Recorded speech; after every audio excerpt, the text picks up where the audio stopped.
Gopijana Vallabha Girivaradari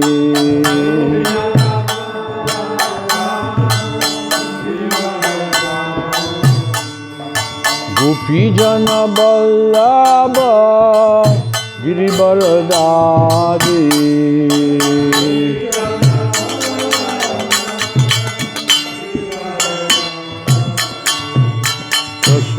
Yashodanandana Brajajana Ranjana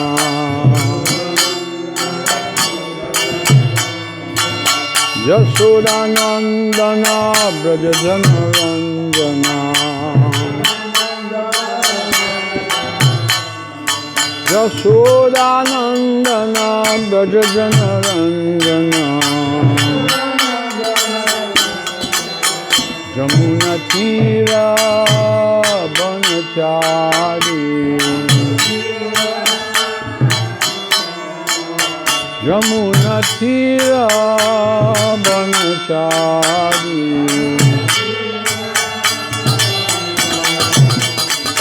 Jaya Radha Madhava Kunja Bihari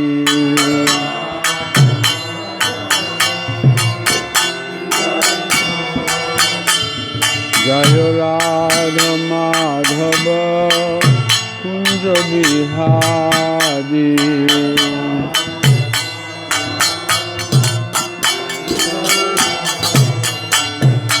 Gopijana Vallabha Girivaradari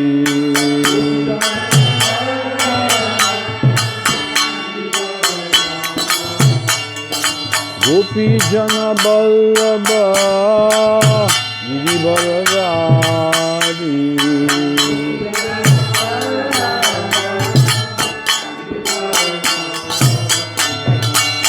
Yashodanandana Brajajana Ranjana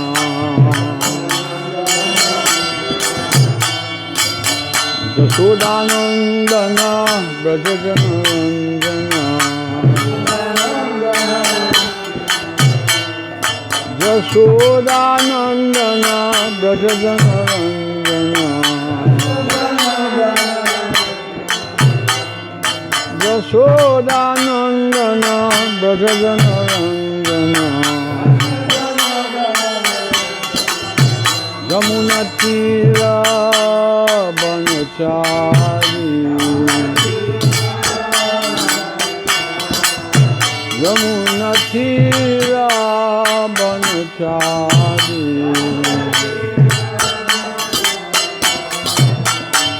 Jaya Radha Madhava Kunja Bihari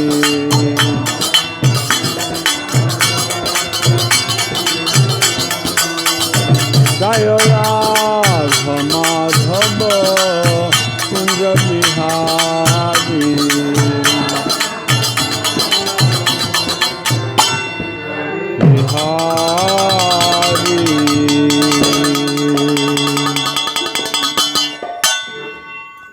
Srila Prabhupada ki.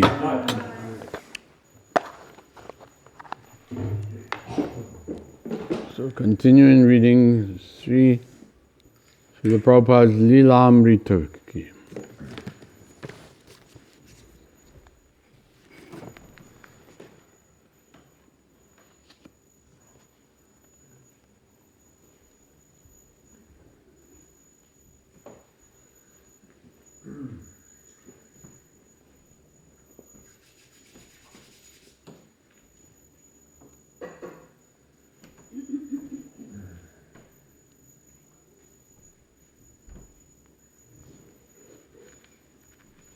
So, this section is called Planting the Seed.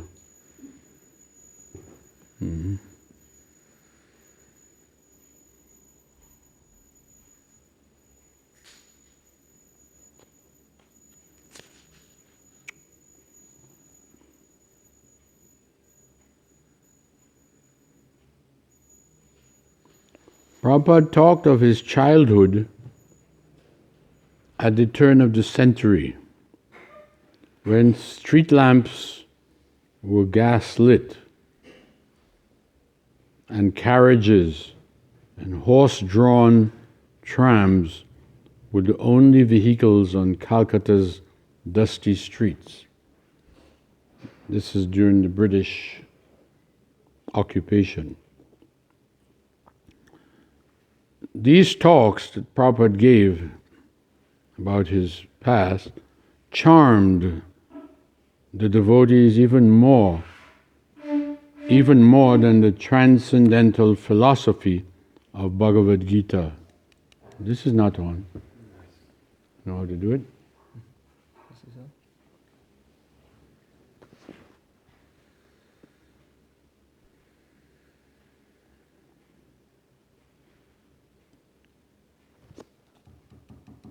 Yeah, a little more volume. So these talks that Prabhupada gave of his past before coming to America charmed the boys even more than the transcendental philosophy of Bhagavad Gita. And his talks drew them affectionately towards him.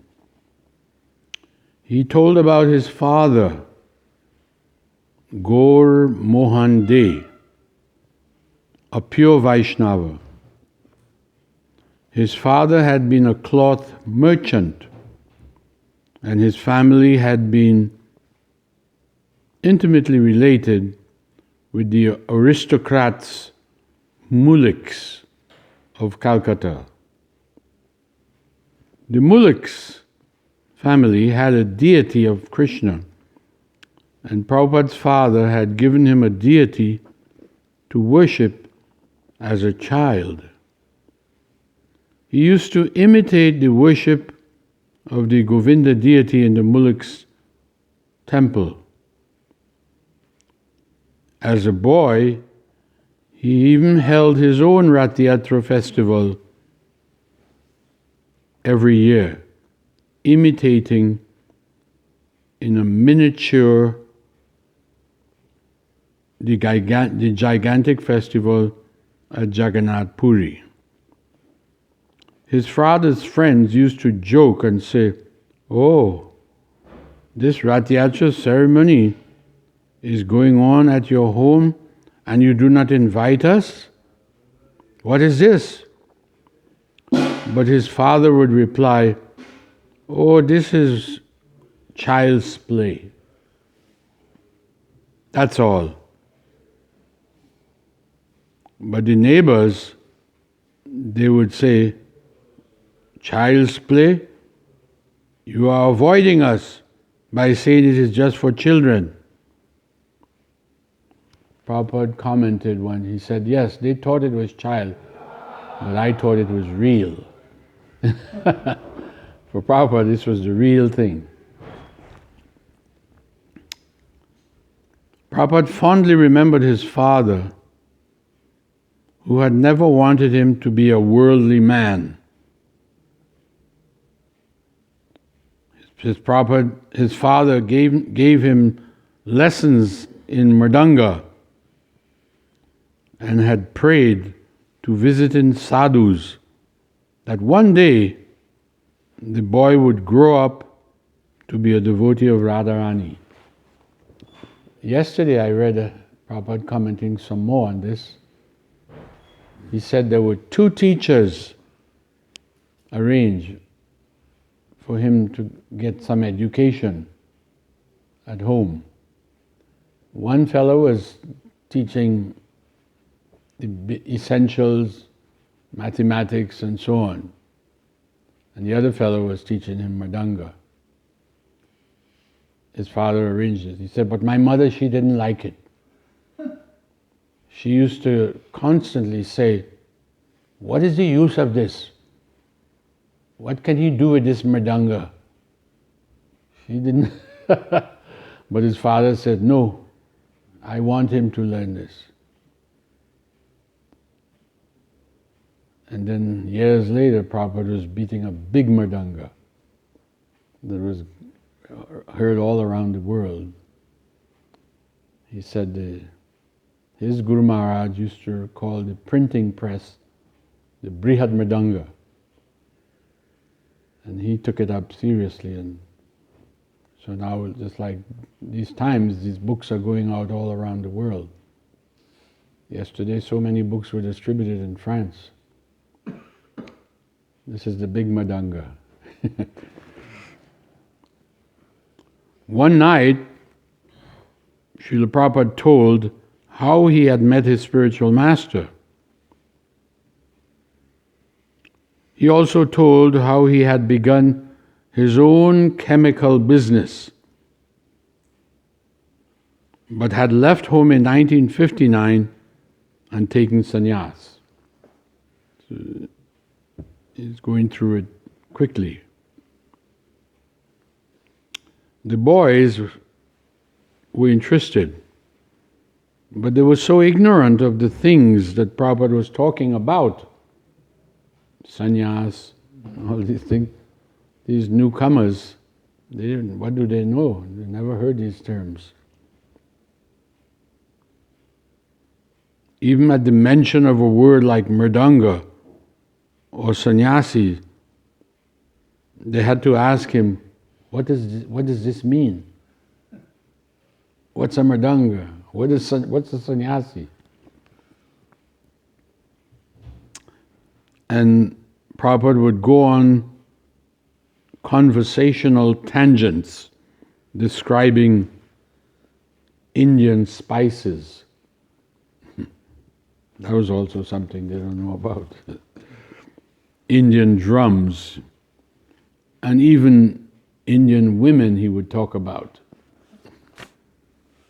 But whatever he spoke about, he would eventually shine upon it with the light of the Shastras. He did not ration out such talks, but he gave it out abundantly by the hour, day after day, as long as there was a real inquirer. You know, somebody wanted to ask question, Prabhupada made himself available to talk. At noon, the front room, of course this is 26 2nd Avenue, the front room became a dining hall. And in the evenings, it was a place of intimate worship. Prabhupada had kept the room with its 12-foot square hardwood parquet floors, clean and bare, no furniture. This solitary coffee table was against the wall between the two courtyard windows. That was the only furniture. And daily at noon, about a dozen men were now taking lunch prasad with him regularly. The meal was cooked by Keith, who later became Kirtananda. I guess he was the first person that Prabhupada taught how to cook. So, and then he had him take it over. Keith spent the whole morning in the kitchen. At first, Keith had cooked only for the Swami, and he had mastered the art of cooking dal, rice and sabji in the Swami's 3-tiered boiler.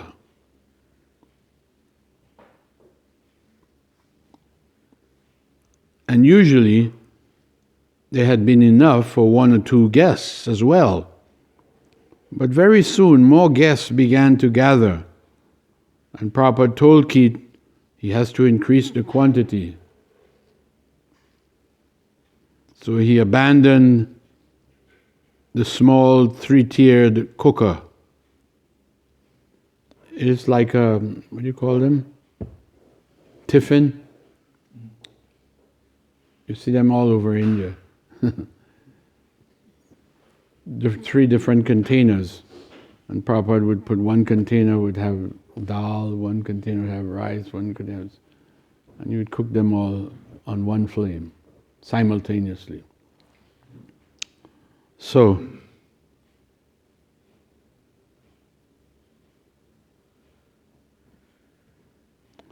eventually Keith was cooking for a dozen hungry young men. So that's a lot more. The boarders, Raphael and Don, although they were not so interested in the Swami's talks, they would show up punctually every day for prasadam, usually bringing a friend or two who had wandered into the storefront. Steve, who became Satsarup Maharaj, Steve also would drop by from his job. He worked at the welfare office, and the Mott Street group would also come. Those were Hayagriva, Umapati, and one more person. Yeah, I guess Keith. So there were some others also. The kitchen was stocked with standard Indian spices, fresh chilies, fresh ginger root, whole cumin seeds, turmeric, and asafoetida. Keith had mastered the basic cooking techniques, and he then passed them on to Chuck, who became Achyutananda. He passed what he learned to Chuck, who became his assistant. Some of the other boys would just stand at the doorway of the narrow kitchenette to watch Keith as he cooked one thick pancake-like chapati after another. And as they blew up, it became puffed up when put on the open flame. So while the fine basmati rice boiled to a moist, fluffy white finish, the sabji also simmered, and the noon cooking would climax with a chance. For those of you who don't know chance, they get a little pot or a frying pan and put some ghee and heat it up, and then you put in the whole spices like cumin and mustard and then the powdered spices, and then you pour it into the dal. Keith had prepared the chants exactly as the Swamiji had shown him.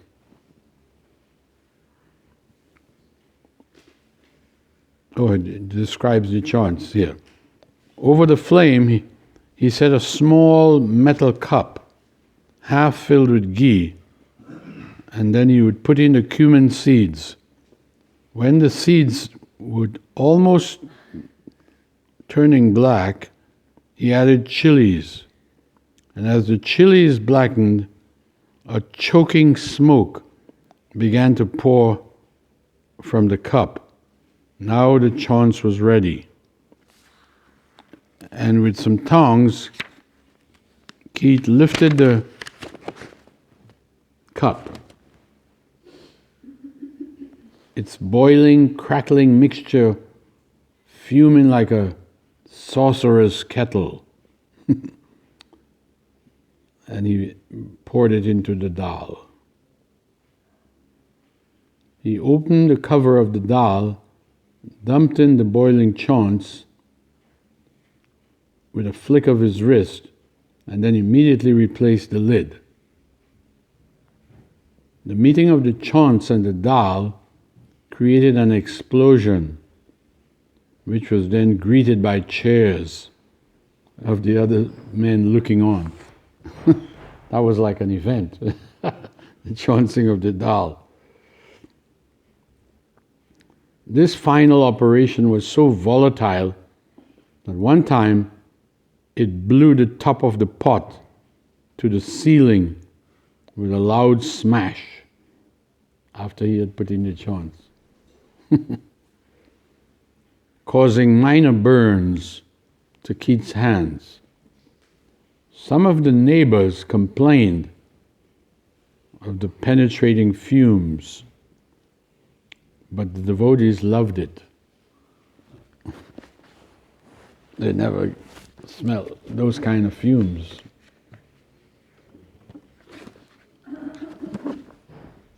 When lunch was ready, Swamiji would wash his hands and mouth in the bathroom and then come out into the front room. His soft pink bottomed feet was always bare. His saffron dhoti reaching down to his ankles. He would stand by the coffee table while his associates stood around him against the wall. Keith would bring in a big tray of chapatis, stacked by the dozens, and place it on the floor before the altar table, along with a pot of rice, a pot of dal, and a pot of sabji. Swamiji would then recite in Bengali prayers for offering the food to the Lord, and everyone present would follow him by bowing down on their knees with head to the floor and approximating the Bengali prayer one word at a time.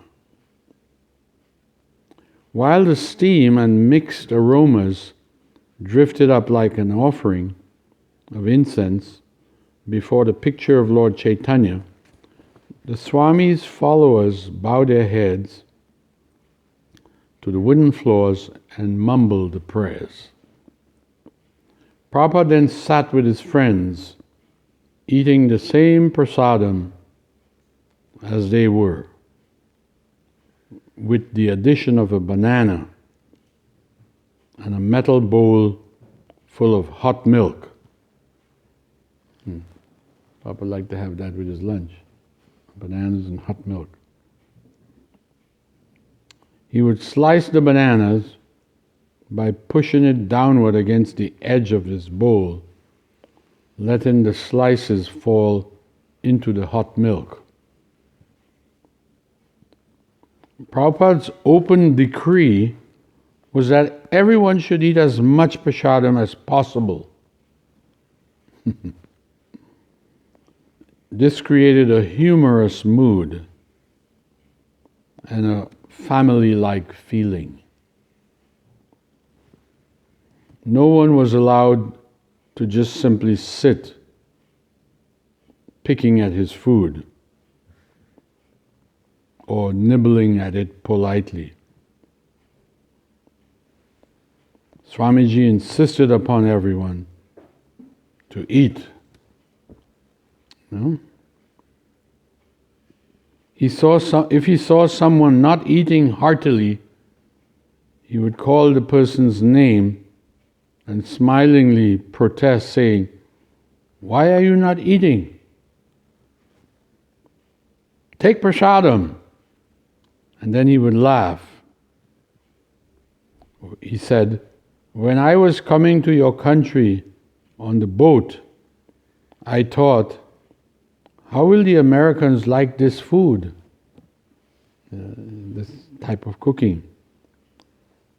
But as the boys pushed their plates forward for seconds, Prabhupada smiled, and Keith would serve them more rice, more dal, more chapatis, more sabjis. After all, it was spiritual. It was not just ordinary food. So everyone was supposed to eat a lot. It would purify you, he said.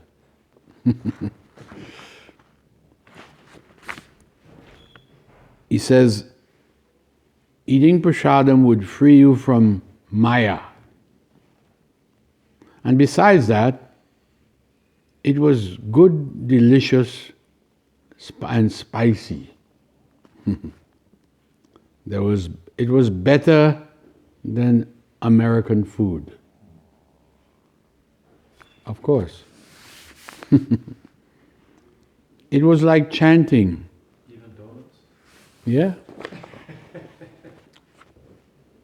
The Americans couldn't imagine what nice things the devotees were eating. Even years later, when I became a devotee, and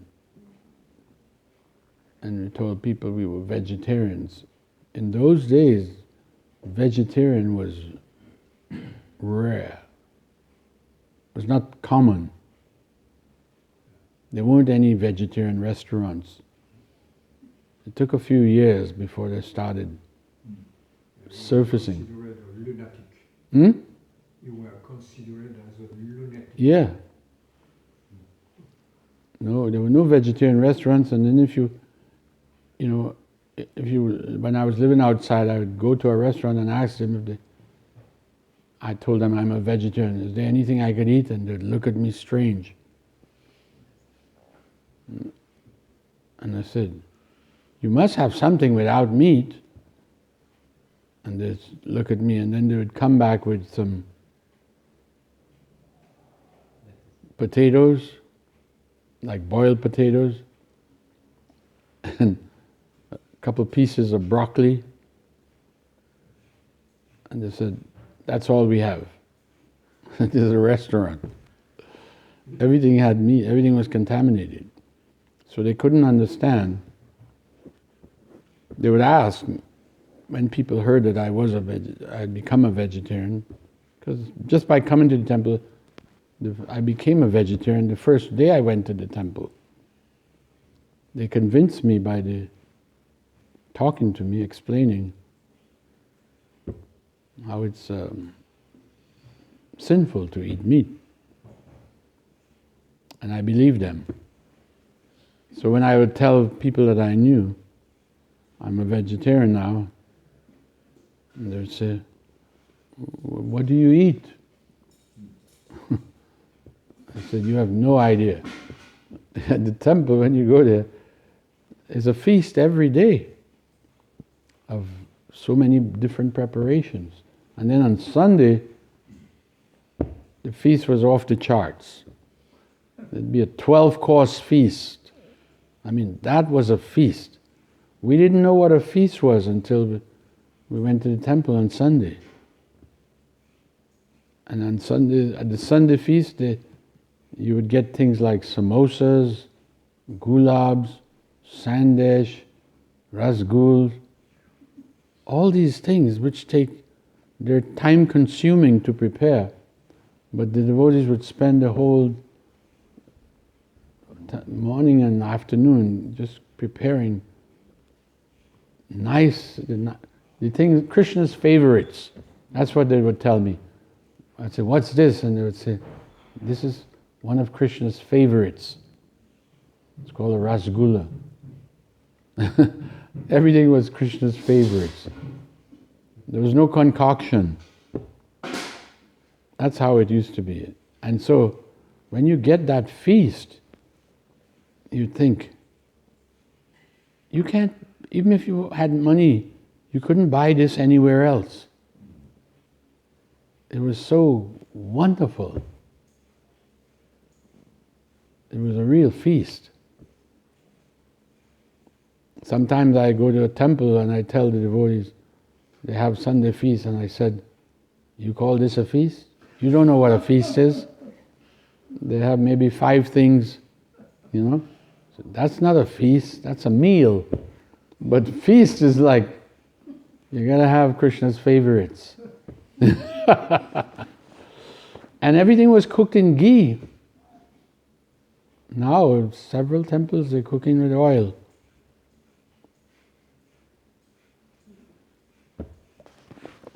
But Prabhupada had trained the devotees up. This was the standard. You know? In India, they all cook in oil. Yeah. And from the deities, they cook in ghee. Yeah. Ghee. But So Mahaprasad is very small. scarce. Yeah. Rare. But still at Vrindavan, they cook with ghee all the time in the dirty kitchen because one guy take the pot of ghee and he put them on the side. He said we cook with oil, and a day if you don't have oil, we take the ghee. The devotee they told him no, first the ghee, and the ghee will come back. Mm-hmm. The management to him like he's a older, he did a bit deaf, he don't understand so much. But they want to do Mm-hmm. So, prasadam was better than American food. By far.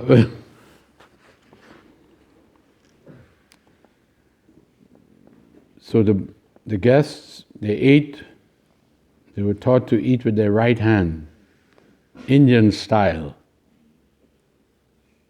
Keith and Howard, they had already learned this because they went to India before meeting Prabhupada. They had even tasted similar dishes, but as they told the Swami, the food in India had never been as good as this. What Prabhupada taught them was better than anything. One boy named Stanley was quite young, and Prabhupada, almost like a doting father, watched over him as he ate. Stanley's mother had personally met Prabhupada and said that only if he took personal care of his son would she allow him to live in the monastery. And Prabhupada was obeying her order. He was, as I said, doting means like a parent, like a father. Prabhupada would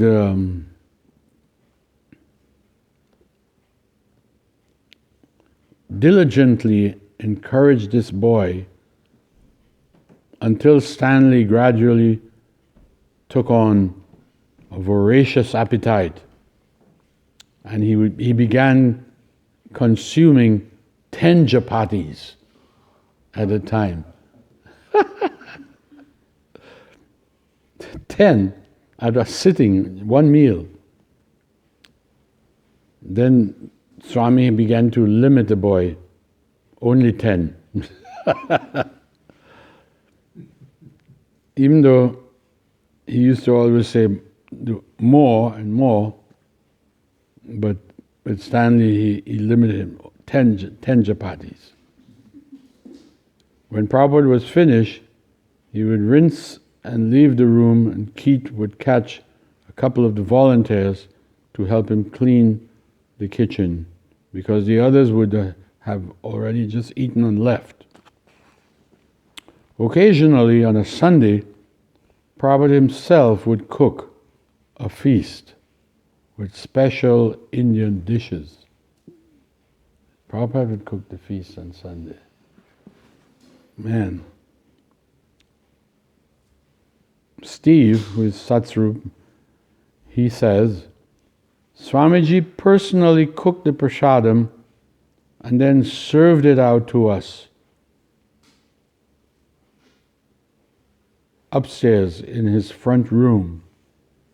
We all sat in rows, and I remembered him walking up and down between the rows of boys, passing before us